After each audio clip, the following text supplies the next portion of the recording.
Mr. Asauddin Owaisi.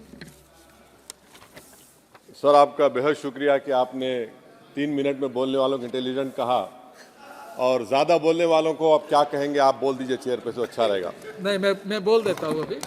तो जो 3 minute में बोल देते हैं वो इंटेलिजेंट तो है ही, और जो ज़्यादा बोलते हैं, जो ज्यादा बोलते हैं उनका ज्ञान क्या बेवकूफ़ नहीं होते हैं वो। तो ज्यादा का ज्ञान हो।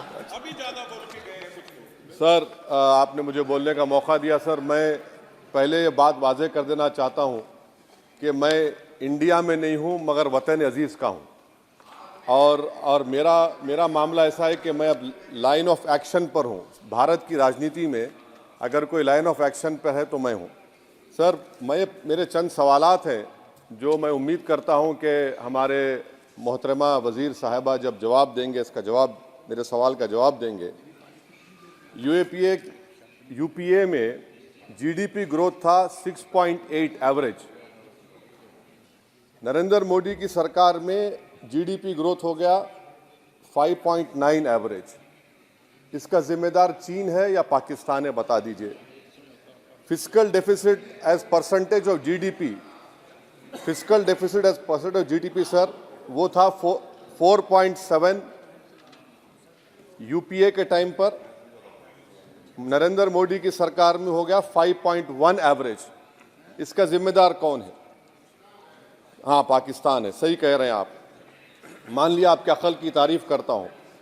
सर, इन्फ्लेशन है यूपीए के हुकूमत में 8% था, नरेंद्र मोदी की सरकार में 5% है। मगर क्या ये बात सच नहीं है कि जो ग्लोबल तेल की कीमतें थी 2008 से 14, वो एक बैरल $100 के ऊपर बिकता था।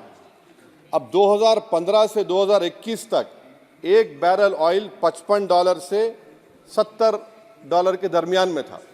तो ये क्रेडिट आप नहीं ले सकते, ये आपकी मेहनत नहीं है, इसमें एक्सटर्नल रीजंस है। मेरा चौथा सवाल ये है सर कि आखिर आप, अगर जीडीपी हमारा 5.9 एनडीए गवर्नमेंट का रहा, तो फिर अनएम्प्लॉयमेंट रेट कितना है? आखिर 2011 से एम्प्लॉयमेंट सर्वे नरेंद्र मोदी क्यों नहीं कराते? डेटा को क्यों छुपाते हैं? आप करवाइए सर्वे। हाँ, ला लीजिए एनएसएसओ का ला के दे दीजिए। ये पीएलएफ हुआ था 2018 में, उसके बाद अब क्या हो रहा है? नहीं हो रहा है। ला लीजिए। तो कम से कम एनएसओ को बोलकर ये सर्वे करवा दीजिए। अच्छा, कंजम्पशन सर्वे 2017 से रुका हुआ है। सर, आप फाइनेंस मिनिस्टर होते तो शायद आ जाता। आपकी काबिलियत और आपकी अहमियत वहाँ पर नहीं है, मैं अफसोस के साथ कह रहा हूँ। सर, दूसरी बात, मेरा चौथा सवाल ये है कि 2005 में डॉलर था 43 रुपीस, 43 रुपये। 2014 में हुआ 83 रुपये। अब मैं इतने माहिर तो नहीं हूँ इकोनॉमी में, मेरा मोटा मोटा सवाल है, अब डॉलर है 83 रुपये। ये कौन जिम्मेदार है इसका सर? 83 रुपये क्यों हो गया डॉलर?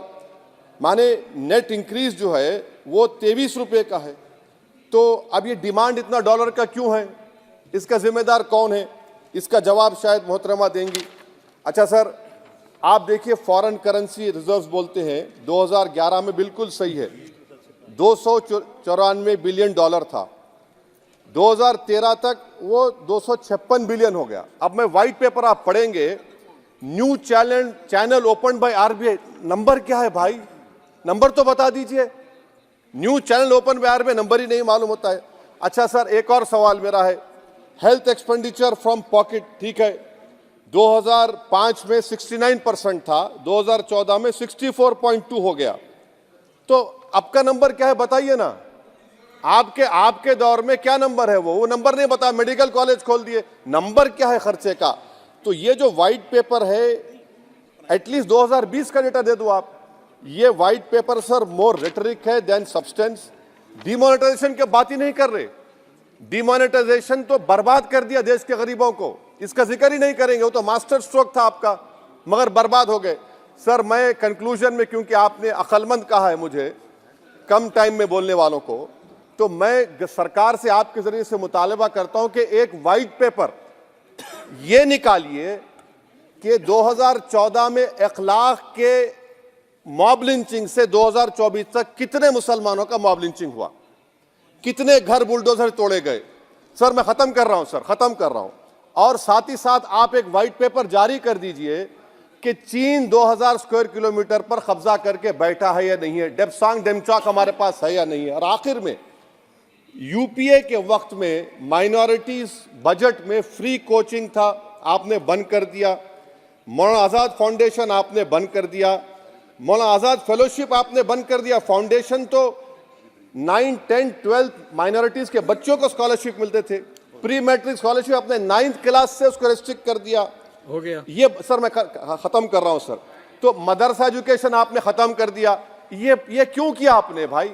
हद तो ये होगी कि आपके पास 2014 में एक मुस्लिम वजीर था, अब तो एक भी नहीं है, एक भी नहीं है। अजीब है मामला। अब आप देख लीजिए तो ये बातें हैं सर। और फिर सर ये व्हाइट पेपर में आप देखिए सर, ये व्हाइट पेपर में बिजनेस स्टैंडर्ड का एक आर्टिकल का जिक्र है मिस्टर शंकराचार्य का। ये शंकराचार्य साहब जो है, मिस्टर शंकराचार्य, ना रेटरिक पर रेटरिक लिख रहे हैं आप, उसका तोते की तरह लिख दिए उसको, ना नंबर भी देते वो। तो ये जो व्हाइट पेपर है सर, ये मोर रेटरिक सब्सटेंस है। मैं उम्मीद करता हूं कि कल तक देश के प्रधानमंत्री वो व्हाइट पेपर जारी कर देंगे कि कितने मुसलमानों का आपने मार्जिनलाइज कर दिया, बुलडोजर से घर तोड़े गए, कितनों का इनकाउंटर हुआ, कितने जेल में है यूएपीए में, और चीन कितनी जमीन पे कब्जा करके बैठा हुआ है। बहुत बहुत शुक्रिया सर।